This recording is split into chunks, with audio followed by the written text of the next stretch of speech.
Latin America থেকে বিশ্বকাপ জয়ী coach আসছে বাংলাদেশে। এমন কিছু সমীকরণ রয়েছে বাফুফের সামনে, যা মেলাতে পারলে বিশ্বের সেরা এই কোচকে পেতে পারবে বাংলাদেশ।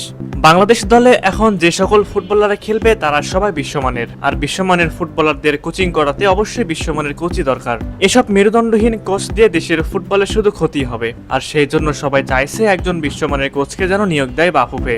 বাংলাদেশের ফুটবল উন্নতির দিকে অগ্রসর হচ্ছে, এটা অস্বীকার করার কোনো সুযোগ নেই। আর এই উন্নতির অন্যতম প্রধান কারণ হলো হামজা, সমিত, কিউবা মিচেলদের জাতীয় দলে নিয়ে আসা। তবে শুধু ভালো ফুটবলার দিয়ে দেশের ফুটবলের উন্নতি সাধন করা সম্ভব নয়। ভালো ফুটবলারের পাশাপাশি দরকার একজন ভালো মানের কোচও, যেই কোচ দলের মধ্যে একটি মিলবন্ধন তৈরি করবে। যে মিলবন্ধনই হবে বাংলাদেশের ভালো করার অন্যতম একটি আত্মবিশ্বাস। আমরা যদি ইউরোপের ফুটবল কোচদের দিকে একটু নজর দেই, তাহলে আমাদের চোখে পড়বে অনেক বিশ্বমানের কোচ। তবে এখানে সবচেয়ে বড় যে সমস্যা হবে সেটা হলো তাদের আকাশচুম্বী বেতন। কেননা ইউরোপ থেকে যদি কোনো কোচ আসে তাকে বেতনও দিতে হবে অনেক বেশি। সেই জায়গায় ফেডারেশন নজর দিতে পারে এশিয়া কিংবা আমেরিকা মহাদেশের দিকে। উদাহরণস্বরূপ আমরা বলতে পারি উরুগুয়ের সাবেক বিশ্বজয়ী কোচের নাম। তিনি যদি বাংলাদেশের কোচ হয়ে আসেন তাহলে বাংলাদেশকে তিনি পরিবর্তন করবেন নিমিষের মধ্যে। সেই কোচের নাম হলো দিয়েগো আলোনসো। দিয়েগো বর্তমানে কোনো দলের সাথে চুক্তিবদ্ধ নেই। সে যে মানের কোচ সে তুলনায় তার বেতনও অনেক কম।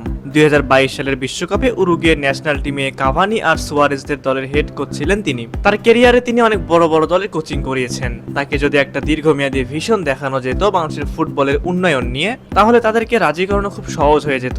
বাংলাদেশের ফুটবল অন্তত এশিয়ান লেভেলে যদি ভালো জায়গায় যেতে চায় তাহলে এই ধরনের কোচই লাগবে। হাভিয়ার ক্যাব্রেরার মতো কোচকে আমরা আর দলে দেখতে চাই না। আমরা চাই একজন দিয়েগো আলোনসোকে, যেন আমাদের হামজা, সমিত, কিউবাদের তিনি কোচ হন। সুপ্রিয় দর্শক, আপনাদের কাছে কি মনে হয় ক্যাব্রেরাকে বাদ দিয়ে বাফুফে কি পারবে দিয়েগো আলোনসোর মতো কোচকে নিয়োগ দিতে? অবশ্যই আপনারা আপনাদের মূল্যবান মতামতটি আমাদের কমেন্ট করে জানাতে ভুলবেন না।